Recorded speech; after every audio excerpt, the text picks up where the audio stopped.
ಮೌನಾನ್ಮೂಕಃ ಪ್ರವಚನಪಟುರ್ವಾತುಲೋ ಜಲ್ಪಕೋ ವಾ ಧೃಷ್ಟಃ ಪಾರ್ಶ್ವೇ ವಸತಿ ಚ ತದಾ ದೂರತಶ್ಚಾಪ್ರಗಲ್ಭಃ ಕ್ಷಾಂತ್ಯಾ ಭೀರುರ್ಯದಿ ನ ಸಹತೆ ಪ್ರಾಯಶೋ ನಾಭಿಜಾತಃ ಸೇವಾಧರ್ಮಃ ಪರಮಗಹನೋ ಯೋಗಿನಾಮಪ್ಯಗಮ್ಯಃ.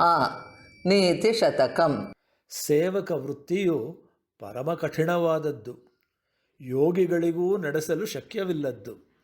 ಏಕೆಂದರೆ ಒಂದು ವೇಳೆ ಸೇವಕನು ಮೌನ ಸ್ವಭಾವವನ್ನುಳ್ಳವನಾದರೆ ಅವನನ್ನು ಮೂಕನೆಂದು ಹಂಗಿಸುತ್ತಾರೆ. ಅದೇ ಅವನು ವಾಚಾಳಿಯಾದರೆ ಹುಚ್ಚ ಅಥವಾ ಹರಟೆ ಮಲ್ಲ ಎನ್ನುತ್ತಾರೆ. ಸದಾ ಹತ್ತಿರದಲ್ಲಿಯೇ ಇದ್ದರೆ ಅವನು ಅವಿನೀತನೆನಿಸುತ್ತಾನೆ. ಅದೇ ದೂರದಲ್ಲಿದ್ದರೆ ಅಸಮರ್ಥ ಎಂಬ ಪಟ್ಟ ಬರುತ್ತದೆ. ಅವನು ತಾಳ್ಮೆಯುಳ್ಳವನಾದರೆ ಹೇಡಿ ಎಂದೆನಿಸಿಕೊಳ್ಳುತ್ತಾನೆ. ತಾಳ್ಮೆ ಇಲ್ಲದವನಾದರೆ ಕುಲಹೀನ ಎನ್ನುತ್ತಾರೆ. The dharma of service is the most difficult thing to perform even for sages.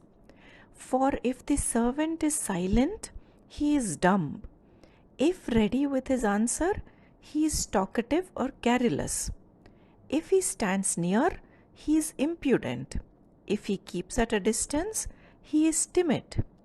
If he bears patiently, he is a coward. If he cannot brook harsh words, insults, etc., he is most probably considered mannerless.